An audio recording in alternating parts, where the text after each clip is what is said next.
Hello, everybody. Today I want to go over the match between um, Vasily Ivanchuk and Viswanathan Anand.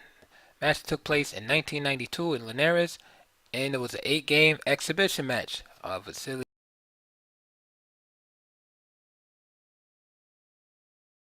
Michael versus Artur Yusupov, and Anand was young up-and-comer still and trying to get some match experience. Of course, we know later on he would challenge for the title in 1995, but at this time, he's still trying to um, come up through the ranks and get that much needed experience as he himself would be playing um, some important candidates matches. So this match in 1992 in Linares, um, Vasily Ivanchuk was rightfully favored. He had been highly ranked as number two in the world, and it was basically, he was just going to bounce back from his just beat Anand and go on from there. But as this match would show, there will to be some surprises. So let's get to it. In this game, it has the white pieces, Anand with the black pieces. So just your standard Sicilian. You have this kind of rouser um, variation where normally opposite uh, wing attacks takes place. And we can see here that Black's attack is already underway on the queen side. Now, of course, the downside of investing time on the queen side is he has fallen behind in development.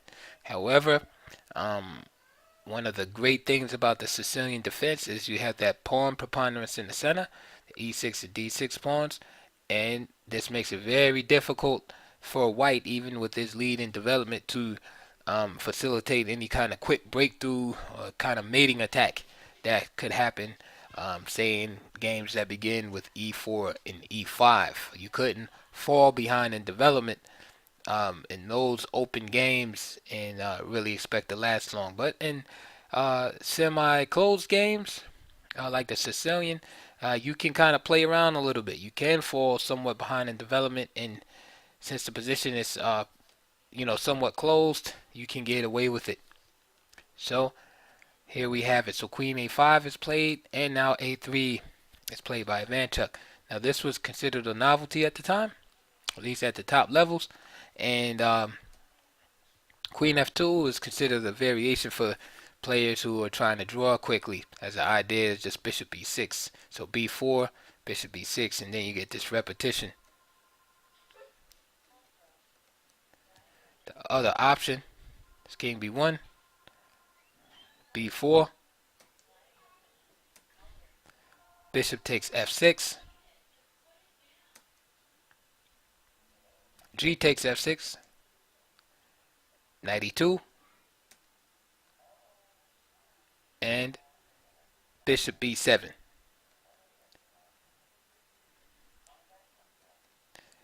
Knight E2 was tried, E5, Bishop E3, Bishop E6, Knight C1, and D5. And Black was better here in the game Anand Dlugi in 1986.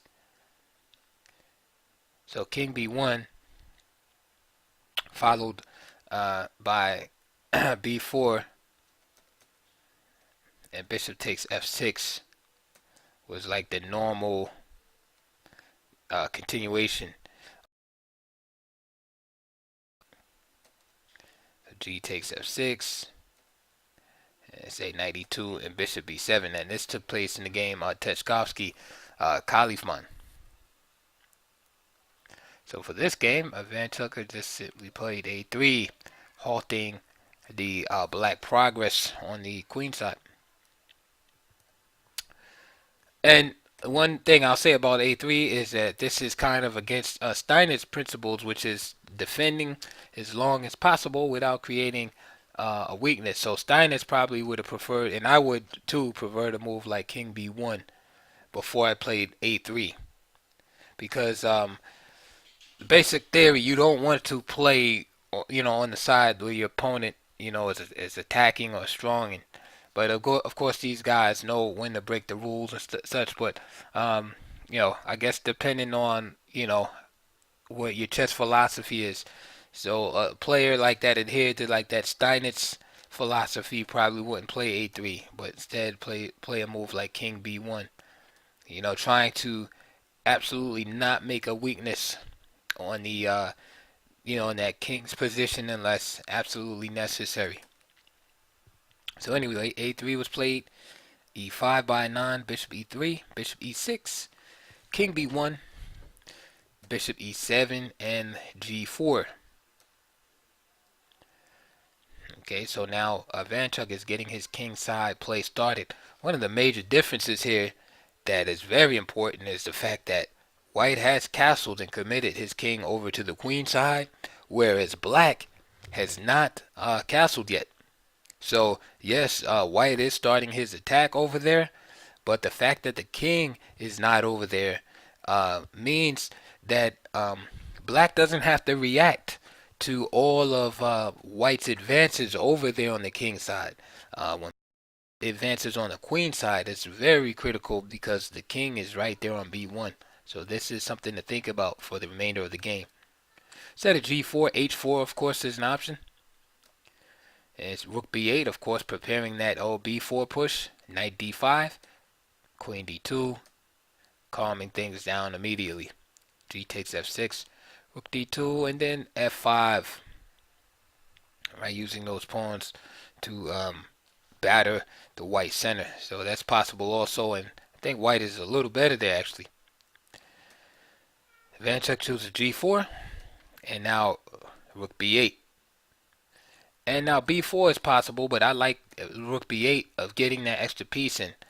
I'm not a big adherent of attacking without having the firepower, present. I like having all the pieces there.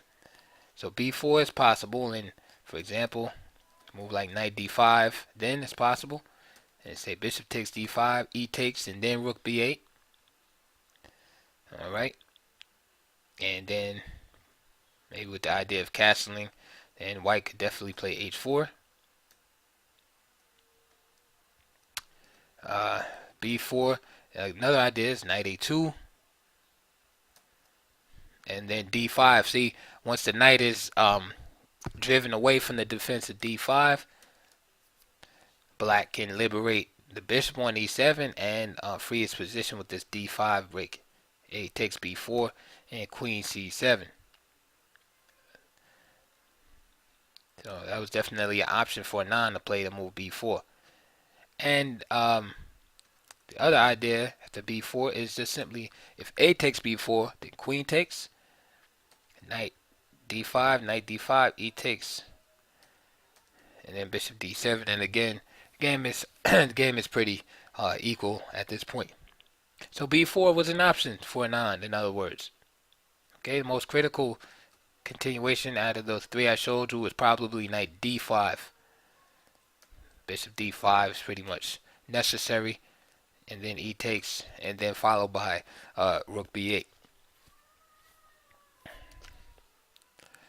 Anand play rook b8, and Ivanchuk goes for the ending knight d5. And it's a good move practically because, again, think about it.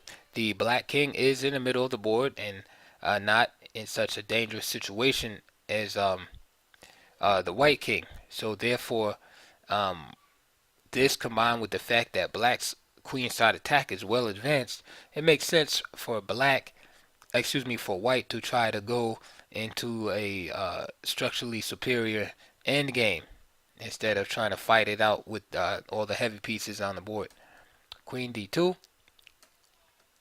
knight f6, g takes f6. Anand's idea behind g takes f6, creating a fortress for the king, but also if bishop takes f6, then rook d2, king e7, and then h4 with the idea of g5 coming up. So Anand plays g takes f6, rook d2, and now they'll move h5. Okay, rook g1, h takes, f takes, and now Anand's idea is revealed. He plays bishop to c4, and the idea is to stop white from getting some kind of fortress on the king side. Okay, and then he's going to use this bad bishop to just protect these pawns. Okay, and now we'll see his idea as we go further. So, for example, he gives king d7 and then h3, just connecting these pawns on the queen side. Oh, excuse me, on the king side. So he plays bishop c4. So b3, and just so you can see, if bishop takes c4, b takes c4, rook d5, and rook b5 is possible, as well as rook takes h2. Another idea is if g5 and rook takes h2, excuse me, not rook takes h2 there, but simply f takes g5. Okay, so b3 was actually played in the game. Bishop takes f1, rook takes, and now rook h3, attacking the bishop. And now rook e2. Notice how these pawns, the g pawn and the h pawn, are not connected. Excuse me. So rook h2, rook e2. Those pawns aren't connected. King d7.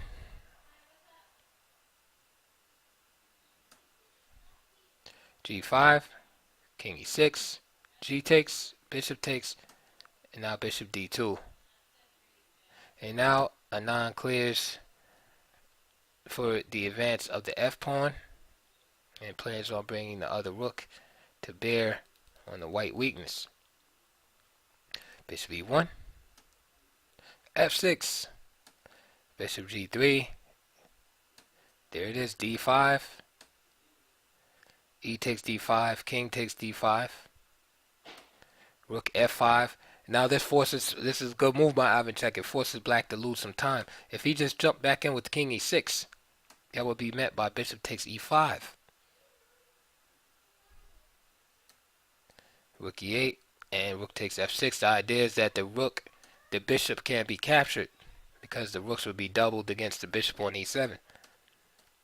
And if he tried rook b7, bishop takes e5 here. So king e6, and you have like an analogous situation. So rook f5, and Anand played king c6. Now Ivanchuk played rook e f2, rook h6, king b2, king d7, rook e2, bishop d6, rook f3 now, and rook c8. Idea is that Anand wants to play king e6, but he doesn't want to allow counterplay from white after rook c3 with the idea of going to c6. So he plays rook c8 first. He takes over the file, and now he'll just calmly play king e6, bishop e1, and now king e6, rook d3, and now rook h7, rook g3, bishop c5, king a2, rook d7, rook c3, rook c7, h4, rook to d1, bishop f2, bishop d6, rook g3, e4, little discovery going on there. Rook takes e4 check, bishop e5, rook takes e5. If c3 here, then rook d2, king b1, and then rook takes f2, losing the bishop. So he played rook e5, f takes e5, king b2, and then just rook d2, threatening the c2 pawn and the bishop on f2. So Ivanchuk resigned in this first match game against Anand in Linares, which must have been a great surprise. So anyway, powerful performance with the black pieces from Anand and the Sicilian defense. So stick around, and we'll see you on the next game.